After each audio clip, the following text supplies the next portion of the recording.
This is Unconcluded, a real-time investigative podcast looking into the 2006 disappearance of Jennifer Kesse in Orlando, Florida. This is our second Sidebar episode. It's our chance to respond to questions and comments and talk about other things that just don't fit into a regular episode. I'm your host, Shaun Gerd. And I'm your co-host, Scott J. So we know that there was a lot of feedback and questions and comments about episode 4 and Lisa's story. And we're going to get to that. In fact, we'll devote a good portion of this show to discussing a lot of the questions and comments that you guys have about Lisa's story. But before we get there, there's a couple other things that I want to make sure that I talk about. We have a voicemail to respond to that deals with something that came up a little bit earlier in our investigation. And then the second thing I want to talk about is some questions that have been asked for a really long time. If you look at some of the other places on the internet that have been discussing this case for basically a decade, you'll see there's a common theme amongst a lot of the questions that are asked. And there are two of them in particular that I want to respond to on this show. So we'll do that first, and then we'll get into some discussion about Lisa.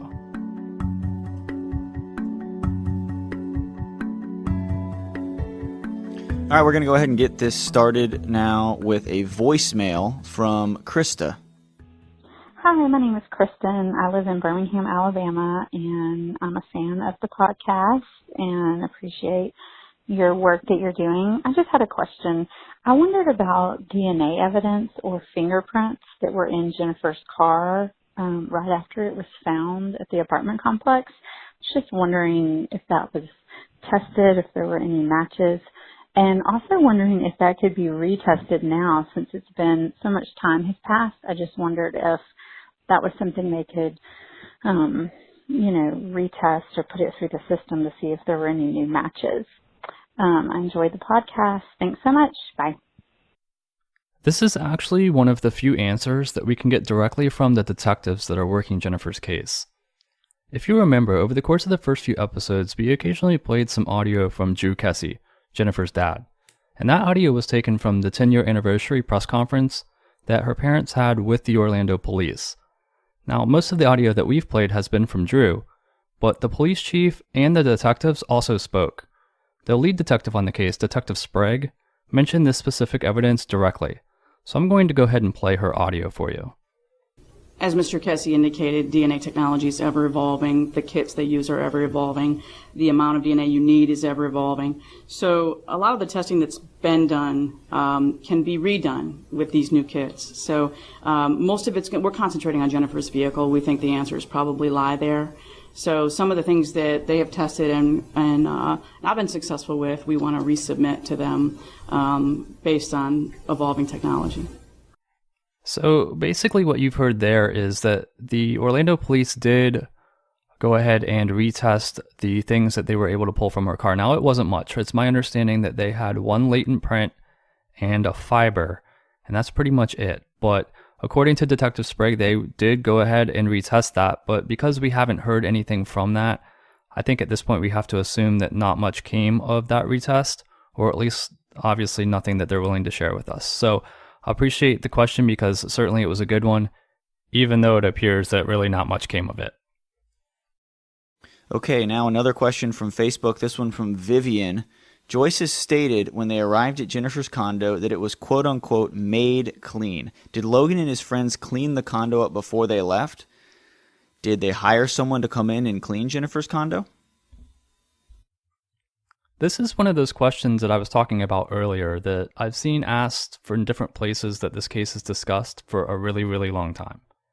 A lot of people like to point to this particular fact, if you will, that's been shared by Jennifer's family of a possibility for Jennifer's condo having been staged, meaning that the person who abducted her then cleaned her apartment, and that's why it was so clean.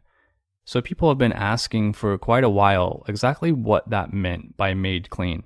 And they've even theorized that maybe Logan and his friends had hired somebody to clean it after they had stayed there that weekend. So I wanted to ask Joyce directly what she had meant by made clean and if that was something that would have been abnormal. You said it looked like a maid had cleaned it? Oh yeah, no, Jennifer kept her home immaculate.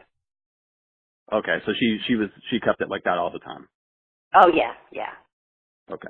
So I think we can lay to rest the idea that Jennifer's condo was only clean because it was staged. Because according to Joyce, that's how it always was. Okay, next up, another good question from Vivian from the Facebook discussion group.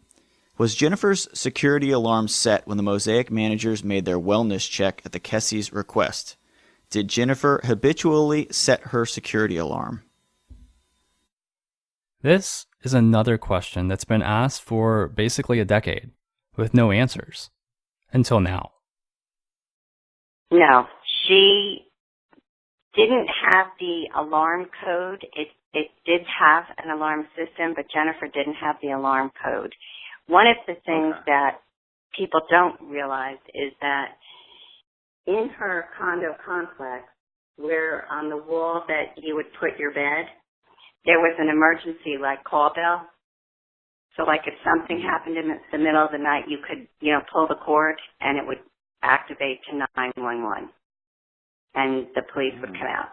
That was never pulled, so obviously, whatever happened to Jennifer, our family and our closest friends and what have you, we all feel that whatever happened to Jennifer happened on Tuesday morning. None of us feel that it happened on Monday night. That was Joyce again. And now that we have this information, it just seems really unlikely that anything happened inside of her apartment. We can't rule it out 100%, but the fact that she had a call bell to ring in case of emergency, and she never rang it, and also all the theories about the fact that the alarm was turned off, meaning that someone else had entered her apartment. There was an alarm in her condo, but it wasn't activated.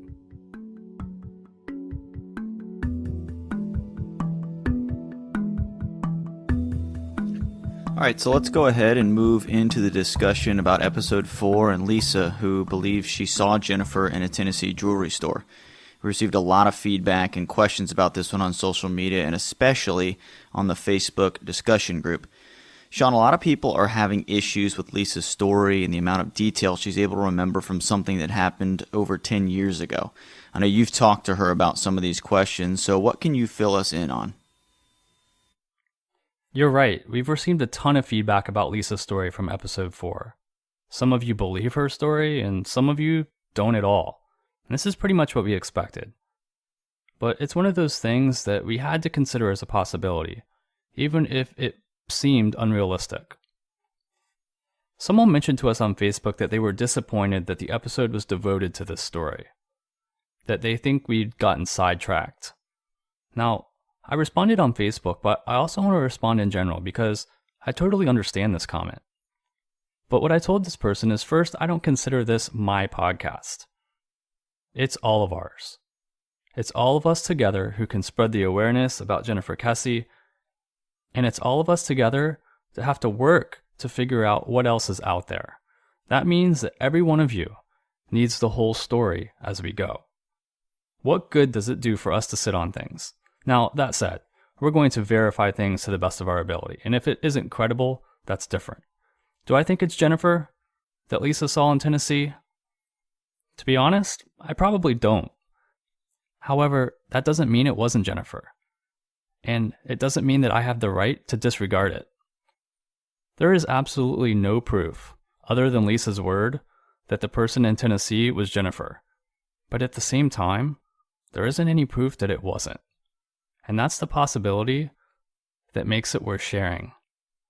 Now, the good thing about what we're doing is I don't have to squeeze this investigation into an hour, or into an episode, or even 10 episodes. We have as long as it takes. And if that means taking an episode to explore something that could lead somewhere, however small the chance, we have to do it. If we explore 1,000 leads, and 999 of them go nowhere, that's fine, because one of them did. And at the end of it all, that's what this case needs. That one single thing that changes everything. Now, after the episode aired, as Scott mentioned, I've continued to talk to Lisa a bit, mostly about the questions and comments from all of you. If you're a member of our Facebook discussion group, I'm sure you saw the many threads with hundreds of posts delving into the story. So let's go ahead and clarify about why she was so detailed, because there's been people on both sides of that fence. Simply put, Lisa tells me that she's been trained to remember these things. She told me that she's been involved with her work in the jewelry business, a major robbery, which ended up becoming a federal case because it was connected to the 9/11 terrorist attacks. Because of those events, and her husband, who's a career federal law enforcement officer, she's been taught how to look for and remember things. She's been told what things to commit to memory about how a person looks and what they wear and how they behave. She says that she never forgot it because of how deeply it affected her in the weeks and months and years after the event, as she researched and looked into human trafficking and similar crimes. She was unaware of them at the time of the event, but as she began to learn and become aware of them, she realized how important it was to remember this situation. Okay, next up we have a question from Tara on Twitter. She says, listening to Unconcluded Pod, and if Lisa is telling the truth, why didn't she call the cops or set off the silent alarm? Right after I talked to Lisa the first time, she wrote me an email to explain how upset she was that she hadn't called the police a decade ago when the event happened. She explained that as it had happened, she didn't know what to do. She was shaken by the event, but as I said in the last question, she didn't even know about human trafficking until after this happened. She had never witnessed someone being held against their will. And that's why she ended up being so compelled to put up posters in the store after the fact, once she realized what she may have seen. She also believed that they were long gone as soon as they had drove away. And it's also worth noting that the police force in this small town is maybe 2 or 3 officers in total, whom her husband had said likely had no or little training in these kinds of situations. I think all of this kind of added up to the fact that she didn't feel like calling the police would have made a difference back then. She feels differently now. But that's not an excuse, and Lisa's made it clear to me she's not making excuses. She now realizes she should have called the police. But those were the things that were running through her head when the event occurred. She's now since contacted the police, the crime line, 3 times, but all of them have gone unanswered. She's also taken it upon herself to contact newspapers and radio stations in Tennessee. So, while she's very sorry that she didn't contact the police back then, she's no longer taking a passive role. All right, as a follow-up to episode 4, Nicole on Facebook, as well as a lot of other people on the Facebook discussion group and on Twitter, were wanting to know if the jewelry store had video cameras set up and if they were able to access the footage from the day that Lisa was talking about. Simply, the answer here is no. Unfortunately, I can't get into a lot of detail, but at the time of this event, it's my understanding that the video wouldn't have been available. And also, as many of you mentioned, it's probably unrealistic to expect that it still would have been there 11 years later. Most of these types of camera systems roll over the tapes after a set period of time, be it a week or a month or whatever. So to answer the question, is there video? Unfortunately, the answer is no. Okay, here's a question from Donna on Twitter. Brilliant episode. Opens up questions for me. Especially, did anyone else in the jewelry store come forward and confirm the sighting? As I mentioned in episode 4, I contacted the owners of the store that Lisa worked to confirm her story and her employment and all of those things. They didn't have a strong recollection of the event like Lisa, but they did remember it faintly. It's also worth mentioning that the owners of this store are, I think, in their late 70s or early 80s. So you can take that for what it's worth. They did make a point to tell me that Lisa was one of the smartest people they'd ever met in their lives, and that she has an incredible memory. And if she said something, I should believe it.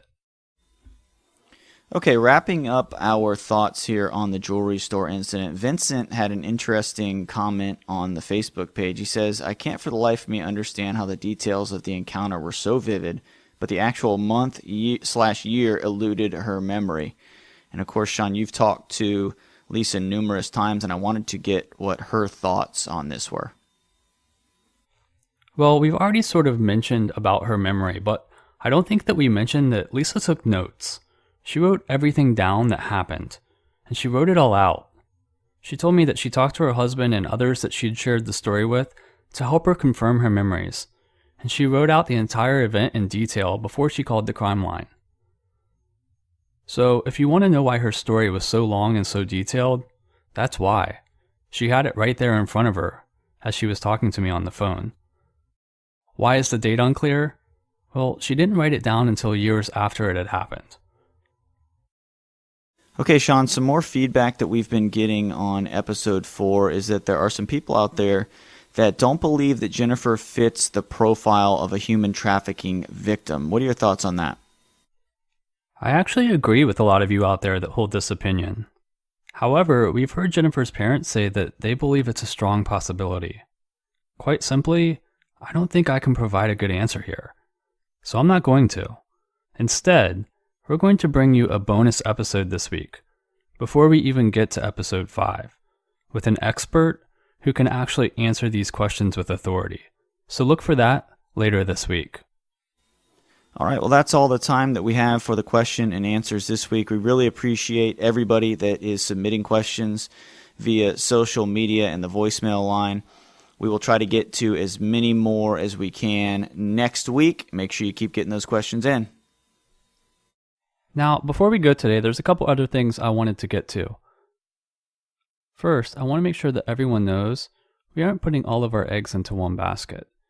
We haven't taken Lisa's story and decided to run with it.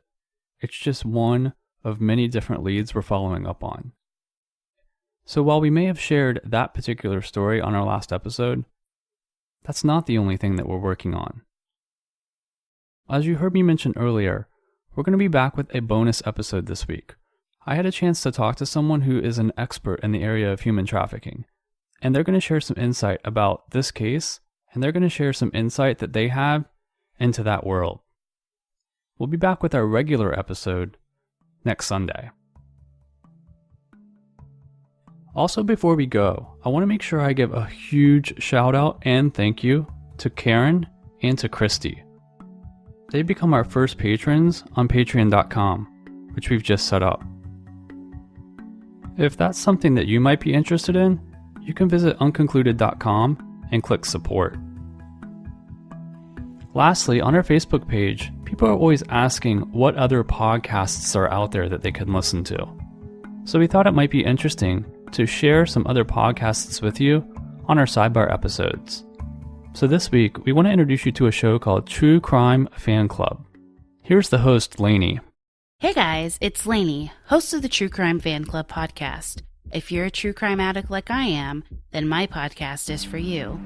It's a podcast for the ultimate true crime enthusiast, giving you a glimpse into the life and crimes of the most demented minds. You won't want to miss an episode. So be sure to check that out.